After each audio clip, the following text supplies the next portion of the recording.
በስመ አብ ወወልድ ወመንፈስ ቅዱስ አሐዱ አምላክ አሜን። ክርስቶስ ተንሥአ እሙታን በዐቢይ ኃይል ወሥልጣን አሰሮ ለሰይጣን አግዓዞ ለአዳም ሰላም እምይእዜሰ ኮነ ፍስሐ ወሰላም። የልዑል እግዚአብሔር ቤተሰቦች የእናታችን የቅድስት ድንግል ማርያም የአስራት የበኩራት ልጆች እንኳን ለእናታችን ለበዓታ ለማርያም ወርሃዊ መታሰቢያ ክብረ በዓል እንዲሁም በዚህች ዕለት ታስበው ለሚውሉ ቅዱሳን ክብረ በዓላት በሰላም በጤና ደረሳችሁ። ዘውትር ወደ እናንተ የምናቀርብላችሁን መንፈሳዊ ትረካ በዝነ ልቦናችሁ ናችሁ እንድታደምጡ በየዕለቱ የሚለቀቁትን ገድላት፣ ድርሳናት፣ የቅዱሳን ታሪክ እንድታደምጡ ስንል በልዑል እግዚአብሔር ስም ጋበዝናችሁ። ይህንን መንፈሳዊ ዝክር ሰብስክራይብ፣ ላይክ እንዲሁም ሼር በማድረግ ለሌሎች ክርስቲያን እህቶችና ወንድሞች መድረስ ምክንያት እንድትሆኑ ስንል በጥብቅ በትህትና ቃል እናሳስባለን።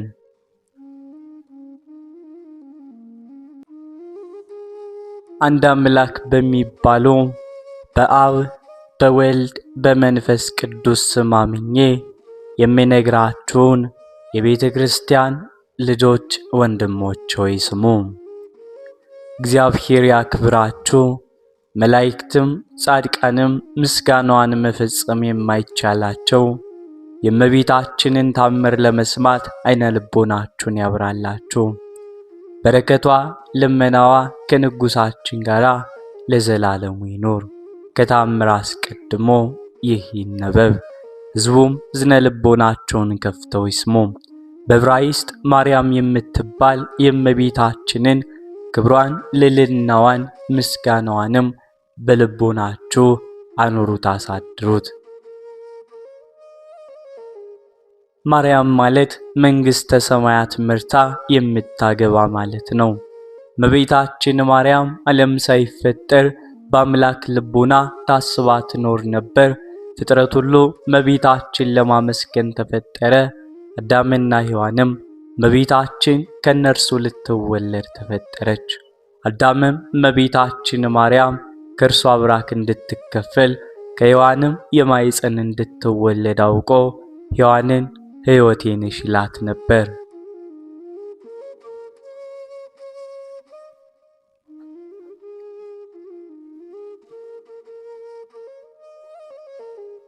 የእመቤታችን ክብሯም ምስጋናዋ ሁሉ ተጽፎ ቢሆን ምን ብራና በቻለው ነበር።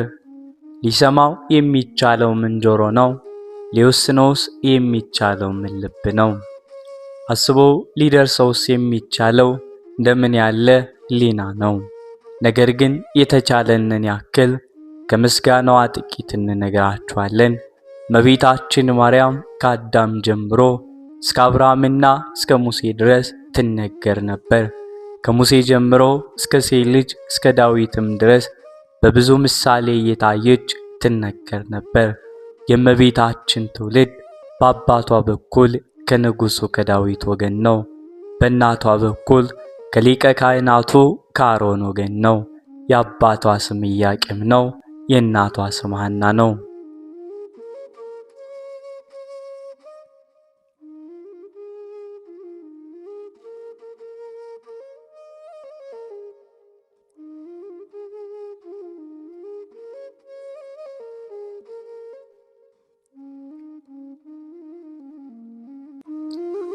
ሥጋዊ ነገር ከማሰብ መጠበቅ ከአዳም ልጆች ለማን ተሰጠው?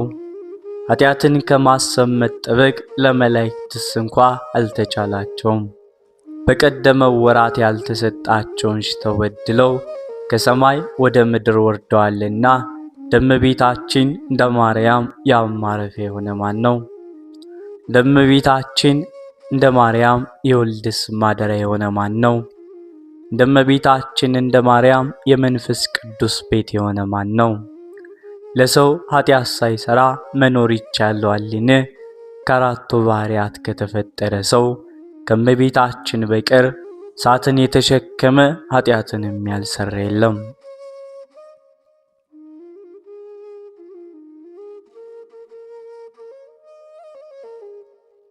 እመቤታችን ማርያም ከመላእክት ይልቅ ንጽሕት ናት። እመቤታችን ማርያም ከሴቶች ሁሉ ትበልጣለች። የእመቤታችን ማርያም ሐሳብ እንደ አምላክ ሐሳብ ነው። የእመቤታችን ማርያም መልኳ እንደ አምላክ መልክ ነው። የአምላክን መልክ ይመስላል። እመቤታችን ማርያም ንጽሕት በመሆኗ አምላክን እንዲያድርባት አደረገችው። እመቤታችን ማርያም ለአምላክ የደስታ ማደሪያ ሆነችው። እመቤታችን ማርያም አምላክን በድንግልናዋ ወለደችው። እመቤታችን ማርያም በነቢያት ትነገር ነበር። እመቤታችን ማርያም በሐዋርያትም ላይ ትነገር ነበር። የእመቤታችን ማርያም በፍጥረት አንደበት ትመሰገናለችና የቤተ ክርስቲያን ልጆቼ ወንድሞቼ ያክብሯት።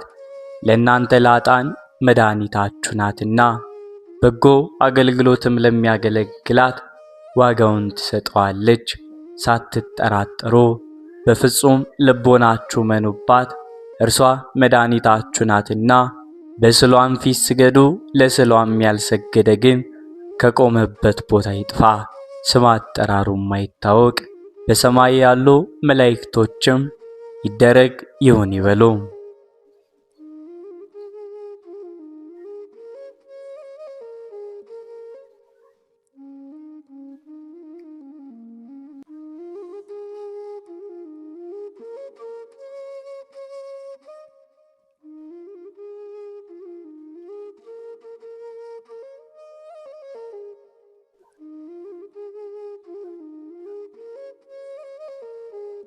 እግዚአብሔር ካንቺ ሰው እንዲወጣ ካንቺ ወጣ እመቤቴ ማርያም ሆይ ደስ ይበልሽ ብሎ ዮሐንስ አፈወርቅ በድርሳኑ እንዳመሰገነሽ እኔም አመሰግንሻለሁ። የጠፋ በግ አዳምን የፈለገው ባገኘውም ጊዜ የተሸከመው እውነተኛ ቸር ጠባቂያችን ክርስቶስ ካንቺ የተወለደ እመቤቴ ማርያም ሆይ ደስ ይበልሽ። እግዚአብሔር በደይን የጣላት የሔዋን ጽኑ የሚጎዳ ማሰሪያዋ ባንቺ የተቆረጠላት እመቤቴ ማርያም ሆይ ደስ ይበልሽ። እግዚአብሔር በብሩህ ደመና ተጭኖ መጥቶ በማኅፀንሽ አደረ እመቤቴ ማርያም ሆይ ደስ ይበልሽ። በቅዱሳን ነቢያት በቅዱሳን መላእክት ላይ አድሮ የሚኖር ካንቺ ተወልዶ የተገለጸልን እመቤቴ ማርያም ሆይ ደስ ይበልሽ። ከአብ ከወልድ ከመንፈስ ቅዱስ ጋር የምንሰግድለት ቃል የሚባል እግዚአብሔር ባንቺ ባሕርይ ካንቺ ይወለድ ዘንድ የወደደሽ እመቤቴ ማርያም ሆይ ደስ ይበልሽ።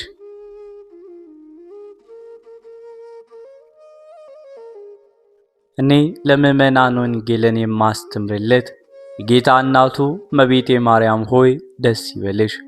ከወለድሽው በኋላ ማኅተመ ድንግልናሽ እንዳይለወጥ አድርጎ የጠበቀሽን አማኑኤልን የወለድሽው እመቤቴ ማርያም ሆይ ደስ ይበልሽ። ማኅተመ ድንግልናሽ ሳይለወጥ ንጉሥ ክርስቶስን የወለድሽ እመቤቴ ማርያም ሆይ ሰላምታ ይገባሻል። ማኅተመ ድንግልናሽ ሳይለወጥ ንጉሥ ክርስቶስን የወለድሽ እመቤቴ ማርያም ሆይ ሰላምታ ይገባሻል። ልዩ መድኃኒታችንን በመውለድሽ እናትና አገልጋይ ተብለሻልና እግዚአብሔር ባሕርይሽን ባሕርይ አድርጎ ባለሟልነትን አግኝተሻልና እመቤቴ ማርያም ሆይ ሰላምታ ይገባሻል። እኛ ከምንወደው እርሱም ከሚወደን ልጅሽ ኃጢአታችንን እንድታስተሰርይልን ዘንድ እንለምንሻለን።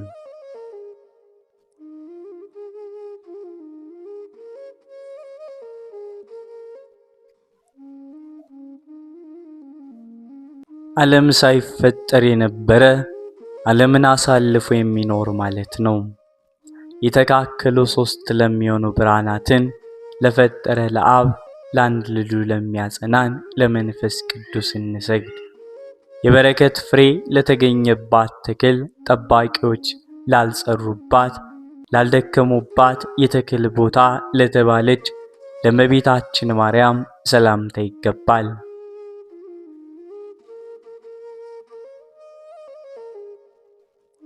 በአብ ስም አምኜ አብን ወላዲ ብዬ፣ በወልድ ስም አምኜ ወልድን ተወላዲ ብዬ፣ በመንፈስ ቅዱስ ስም አምኜ መንፈስ ቅዱስን ሰራጺ ብዬ፣ ምንም ላጠይቁ አካላት ሶስት ብል በባህሪ በህልውና እንዳምላክ ብዬ አምኜ ረድኤተ እግዚአብሔርን አጋዥ በማድረግ የእመቤታችን የታምሯን መቅድም እንደዚህ እናሰማለን።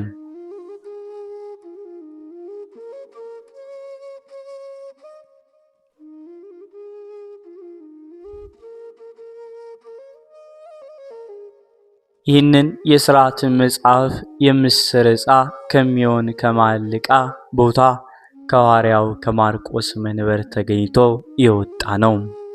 የሰሩትን መምህራን እመቤታችን ዘውትር የምትነጋገራቸው ሃይማኖታቸው የቀና ምስጢርን የሚያስተምሩ ክቡራን የሚሆኑ ሊቃነ ጳጳሳት ናቸው።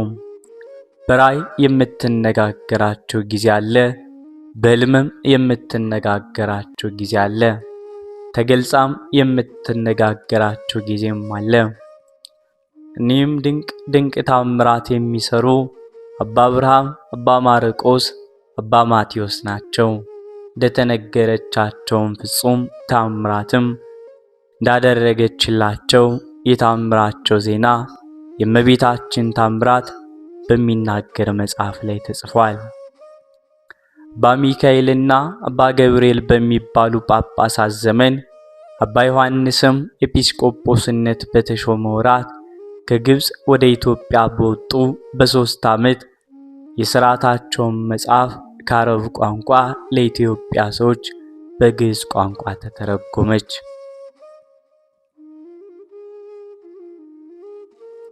እመቤታችን ከፍጥረት ሁሉ የከበረች ንድ ክብርት ናትና ከእግዚአብሔርም በታች እንደእመቤታችን የከበረ የለም።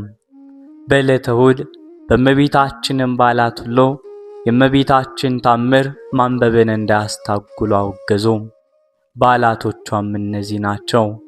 በነሐሴ በ7 ቀን የተሰነሰችበት ነው። በነሐሴ በ16ም ቀን ሥጋዋ የፈለሰበት ነው። ከ16 ጀምረው እስከ 21 ቀን ድረስ እንደ ልጇ ትንሣኤ በዓል አድርገው ያክብሩ። በመስከረም በ10ም የእመቤታችን ስዕል የመሪና ቦታ ወደምትሆን ጼዴንያ ወደምትባል ሀገር ገብታ የተቀመጠችበት ዕለት ነው። ይቺ ስዕል ሥጋን የለበሰች ትመስላለች። ከፊቷም ወዝ ሲወጣ ይታይ ነበር። በዚሁ በ21 ቀን ትከብራለች።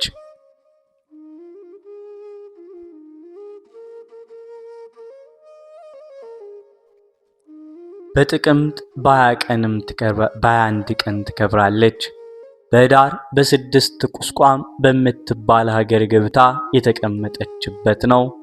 በኅዳር በ21 ቀንም በታኅሳስ በ3 ቀንም ወደ ቤተ መቅደስ የገባችበት ዕለት ነው። በዚህም ወር በ21 ቀንም ትከብራለች። በ22 ቀንም ደቅስዮስ የሚባል ኤጲስቆጶስ ባሏን ያከበረበት ቀን ነው። ባሏን ባከበረበት በዚች ቀን በሰው እጅ ያልተሰራ ሰማያዊ ልብስ፣ ሌላ መምህር የማይቀጥበት ወንበርም ሰጠች። የማይቀመጥበት ታላቅ ግርማ ሞገስ ያለበት ወንበርን ሰጠችው። በ28 ቀንም ጌታችን የወለደችበት ነው። በ29 ቀንም እመቤታችን ኢየሱስ ክርስቶስን የወለደችበት ነው። በጥር በ21 ቀን ያረፈችበት ነው። የካቲት 16 ቀንም ተስካሯን ላደረገና ስሟን ለጠራ የምሕረት ቃል ኪዳን ልጇ የሰጠበት ቀን ነው። በዚህ ወር በ21 ቀንም የምትከብርበት ነው።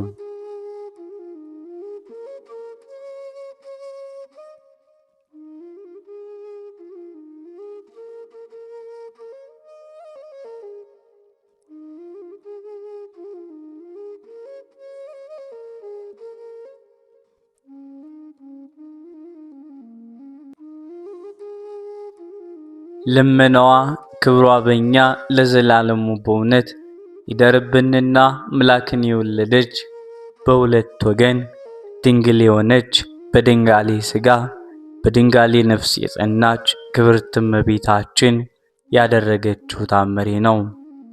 ከካህናት ወገን የምትሆን ሐና የምትባል ሚስት ያገባ ኢያቄም የሚባል ከነገደ ይሁዳ የተወለደ አንድ ታላቅ ደግ ሰው ነበረ።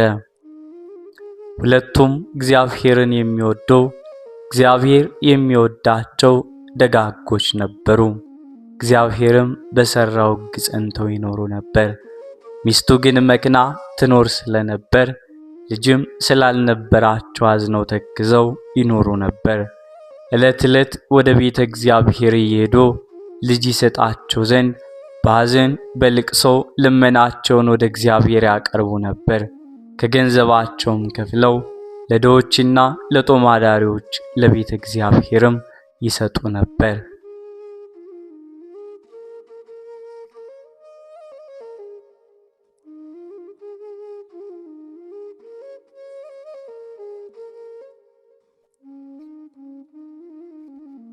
እግዚአብሔርም ልጅ በመስጠት ልመናቸውን ይቀበላቸው ዘንድ ይደረግልናል በማለት ተስፋም ጸንተው ይኖሩ ነበር።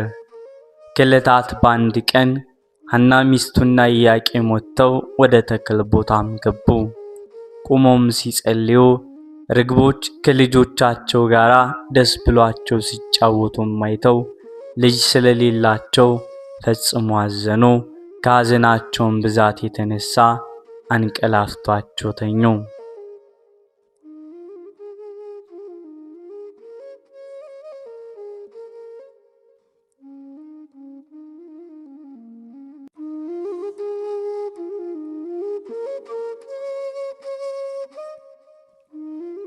ሐናም ተኝታ ሳለች በባሏ በኢያቄም እጅ በትር እንደተያዘች ያችን በትር አብባ አፍርታም አየች። ሁለተኛም እርሱ በሐና እጅ ከፍሬ ሁሉ የሚመስለው የሌለ የሚጣፍጥ መልካም ፍሬ ይዞ አየ። ከእንቅልፋቸውም በነቁ ጊዜ ደስ አላቸው። በመኝታቸውም ስላዩት ነገር እርስ በርሳቸው ተነጋገሩ፣ እግዚአብሔርንም አመሰገኑት። ከዚህ በኋላ ፈቃደ እግዚአብሔር ይሁን ብለው ወደ ቤታቸው ገቡ። ከዚህም በኋላ ሐና ጸነሰች፣ ጽንሷም ታወቀ። የሰጠኝ ልጅ ለእግዚአብሔር መባ አድርጌ እሰጣለሁም ብላ ለእግዚአብሔር ተሳለች።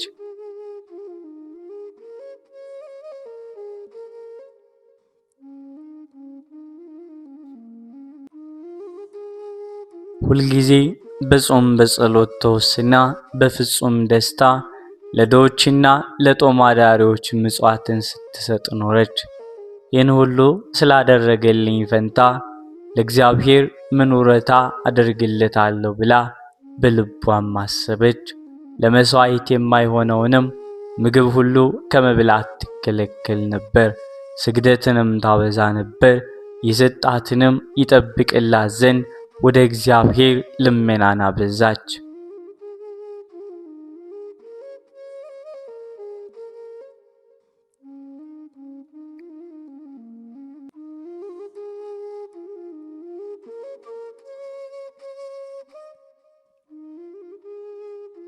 ከስድስት ወርም በኋላ የሐና ጽንሷ ታወቀ። የእርሷም ዘመዶች የባሏም ዘመዶች በሰሙም ጊዜ ወደ እርሷም መጥተው የሕፃንነትሽ ዘመን ካለፈ በኋላ ላንቺ የተደረገ ይህ የምንሰማው ነገር ምንድነው? አሏት። መጽነሷን የሚያዩ ዘንድ ማኅፀኗን ዳሰሱ። ዓይኗ የታወረ ከክብርት ሐና እናት ዘመዶች ወገን የአርሳባል ልጅ የምትሆን አንዲት ሴት ነበረች። ምንም ሳታውቅ ዓይኗን በዳሰሰች ጊዜ ፈጥና ዳነች። ብፅዕት ሐና እናቴ ሆይ ብፅዓት ይገባሻል አለቻት።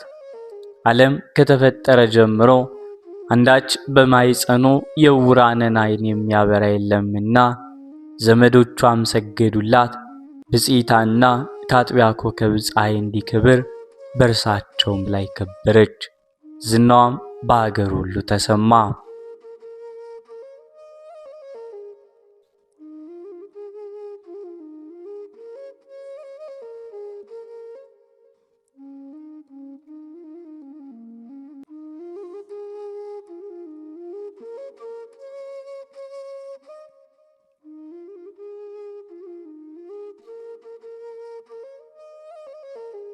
ድውያንን ሁሉ ሕሙማንን ሁሉ እያመጡ ማኅፀኗን እየዳሰሱ ይፈውሱ ነበር። ፍጥረትም ሁሉ በማኅፀኗ ሳለ ሕሙም የፈወሰ በተወለደም ጊዜ እንደምን ያለ ይሆናሉ። የእስራኤልም ልጆች በሰሙ ጊዜ ተሰባስበው ስለዚህ ነገር ምን እንላለን? እነሆ ኢያቄምና የእስራኤልን መንግሥት አጠፉ። ሐናም ጸንሳ ሳለች በማኅፀኗ ታድናለችና በእኛ ላይ ልትነግሥ አይደለምን አሉ።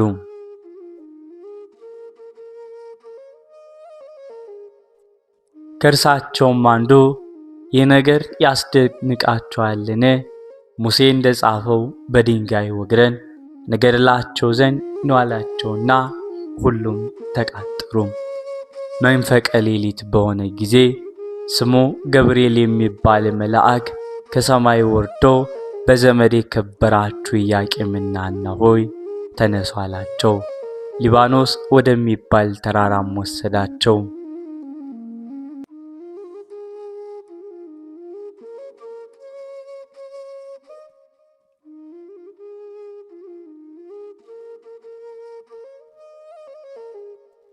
እኛን ከአርዌ ሰይጣን ወጥመድ ታድነንና መፈራትን መወደድን የተመላች ስሟ ማርያም የምትባል በዚያ ተወለደች። ወደ ጥንት ነገራችን እንመለስና የጽንሷም ወራት በተፈጸመ ጊዜ በግንቦት 1 ቀን ከፀሐይ 7 እጅ የምታበራ ሴት ልጅ ተወለደች። የመልኳም ደም ግባት ከማርና ከስኳር ይልቅ ደስ ያሰኛል፣ ይጣፍጣል። የመዓዛዋም ሽታ ከሽቶዎች ሁሉ በላይ ነው። ዘመዶቿና ጎረቤቶቿን በሰሙ ጊዜ ፈጽመው ደስ አላቸውና ተሰብስበው ወደ እርሷ መጡ። ወደ እርሷም መጥተው ልጇን ባዩ ጊዜ ፈጽመው አደነቁ። እርስ በርሳቸውም እንደዚህች ያለች ብላቴና ከቶ አይተን አናውቅም ተባባሉ። ጸጋ እግዚአብሔር በእርሷ አድሯልና የእግዚአብሔርን ብርሃን በሰውነቷ ሁሉ መልቷልምና።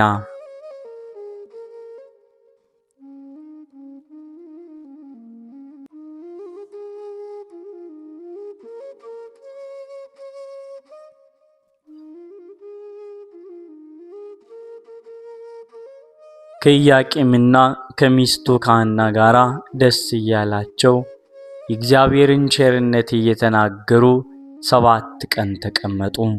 ያችንም ብላቴና ስሟን ማርያም አሏት። ይኸውም የእግዚአብሔር ስጦታ ማለት ነው። 7ቱንም ቀን በፈጸሙ ጊዜ ወደ ቤታቸው ገቡ። ኢያቄምና ሐናም ልጃቸውን ማርያምን ሲያሳድጉና ስለ ልጃቸው ለእርሳቸው ስላደረጉላቸው ነገር ሁሉም እግዚአብሔርን ፈጽመው ሲያመሰግኑት 3 ዓመት ኖሩ።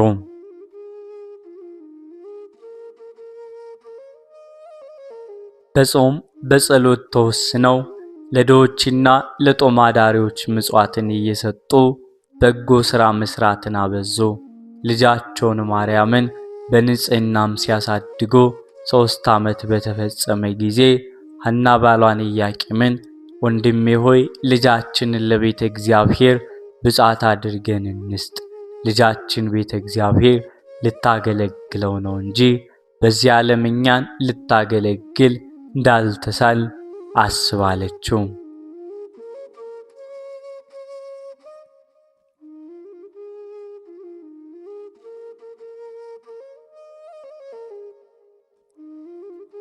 ኢያቄምም ይህንን ነገር ከሚስቱ ከሐና በሰማ ጊዜ ለመንገድ የሚሆነውን ስንቅና ለቤተ እግዚአብሔር የሚሆነውን መባ ሁሉ አዘጋጀ።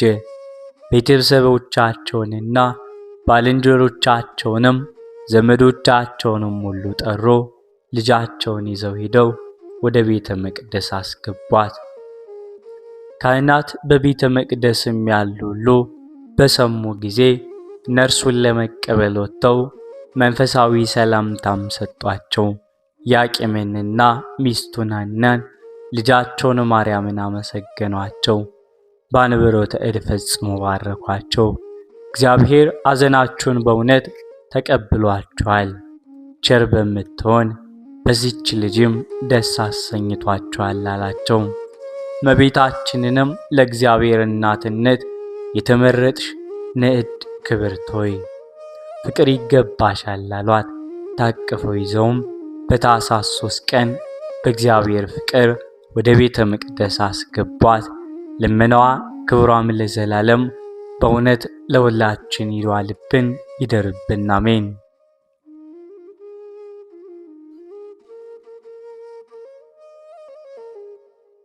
ግንቦት 3 በዚች ቀን ጌታ ከመረጣቸው ከ72ቱ አርድእት ውስጥ የሆነ ሐዋርያው ቅዱስ ያሶን አረፈ።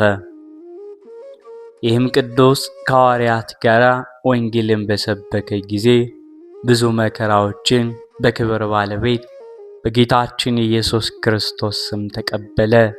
ድንቆች ታምራቱንም አደረገ። በ50ኛው ቀን ከሐዋርያትም ጋር አጽናኝ መንፈስ ቅዱስን ተቀብሏልና።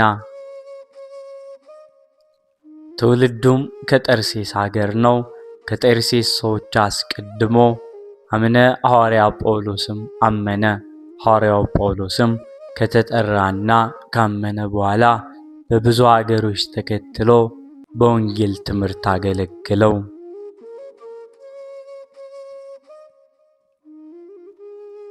በተሰሎንቄ ከተማም ከጳውሎስ ጋር ይዘው በመጎተት ከተሰሎንቄ ገዥ ዘንድ አቀረቧቸው።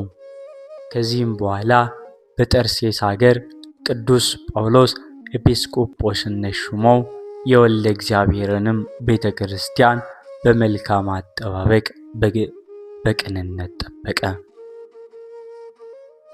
ምዕመናንን በቀናች ሃይማኖት ካጸናቸውና በጎ ምግባርን ካስተማሯቸው በኋላ ከዚያም ወደ ምዕራብ ሀገር ሄዶ በውስጧ የከበረ ወንጌልን አስተማረ። ስሟ ኮራኮራስ ወደምትባል ደሴትም ደርሶ በውስጧም ወንጌልን ሰበከ። እግዚአብሔርንም ወደ ማወቅ መለሳቸው። በዲያቆናት አለቃ በሰማዕታት መጀመሪያ በከበረ ሐዋርያ እስጢፋኖስ ስም በውስጧ ቤተ ክርስቲያን ሰራላቸው። የዚህች ሀገር ገዥም ባወቀ ጊዜ ይዞ ከእስር ቤት አስገባው። በዚያም 7 ወንበዴዎችን አግኝቶ ሃይማኖትን አስተማራቸው። በክብር ባለቤት ጌታ ኢየሱስ ክርስቶስ አመኑ። የክርስትና ጥምቀትንም አጠመቃቸው። ከዚያም በኋላ በመኮንኑ ፊት ቆመው እኛ ክርስቲያን ነን፣ በክብር ባለቤት ጌታ ኢየሱስ ክርስቶስ እናምናለን ብለው ጮኹ። መኮንኑም ዝፋትን ዲንን በተመላ ምጣድ ውስጥ አስገብቶ አቃጠላቸው። የሰማዕትነት አክሊልንም ተቀበሉ።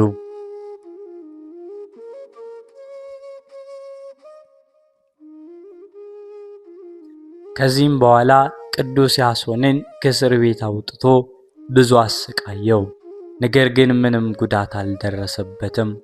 የንጉሡም ልጅ ከቤቷ መስኮት ሆና አይታ በክብር ባለቤት በጌታችን ኢየሱስ ክርስቶስ አመነች። ልብሶቿንና ጌጦቿን አውጥታ ለድሆችና ለምስኪነኞች ሰጠች። ከዚያም በሐዋርያው በያሶን አምላክ በክብር ባለቤት በጌታችን ኢየሱስ ታመነች። አባቷም ሰምቶ እንዲያስሯት አዘዘ። እንዳዘዛቸውም አደረጉ።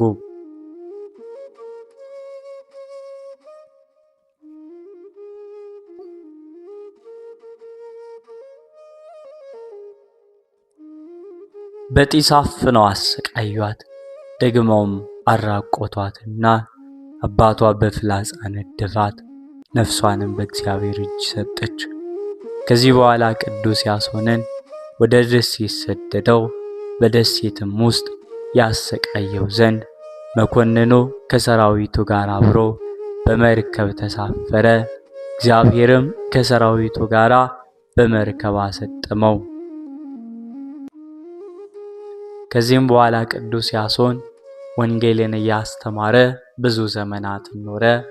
ሁለተኛም ሌላ መኮንን ተሾመ። ቅዱስ ያሶንንም ይዞ በምጣድም ውስጥ ድኝና ዝፍት ሰምቶ መልቶ ነበልባል ወደ ላይ እስኪወጣም ድረስ ከበታቿ ነደደ። ቅዱስ ያሶንንም በውስጡ ጨመረው። የክብር ባለቤት ጌታችንም አዳነው፣ ምንም ጉዳት አልደረሰበትም። መኮንኑም ይህንን ድንቅ ሥራ አይቶ በክብር ባለቤት ጌታችን ኢየሱስ ክርስቶስ ከቤተሰቡ ሁሉ ከሀገር ሰዎች ሁሉ ጋር አመነ። ሁሉንም አጥምቆ የከበረ የወንጌልንና ሕግና ትእዛዝ አስተማራቸው። አብያተ ክርስቲያንም ሰራላቸው። በውስጣቸውም ብዙ ድንቆች ታምራትን አደረገ። ብሩህ በሆነ ገድሎ ጌታችንን ደስ አሰኘውና ካገለገለው በኋላ በበጎ ሽምግልና አረፈ። ለእግዚአብሔር ምስጋና ይሁን። እኛንም በዚህ ሐዋርያው ጸሎት ይማረን፣ በረከቱ ከኛ ጋር ትኖር ለዘላለሙ አሜን። ሰላም ለከ ያሶን ረድኦ ለወልደ ማርያም ድንግል መጥበቤ ሕፃናት ስምዖ ለጢገነ እሳት ውኡይ ዘያይ መመከ ፍላተ ቅቡ ለወለተ ንጉሥ ሰላም ዘምስለ ፈያት ሰብኡ እለበ እዴከ አምኑ ወጥምቀተ ነሱ። ወስብሐት ለእግዚአብሔር ወለወላዲቱ ድንግል ወለመስቀሉ ክቡር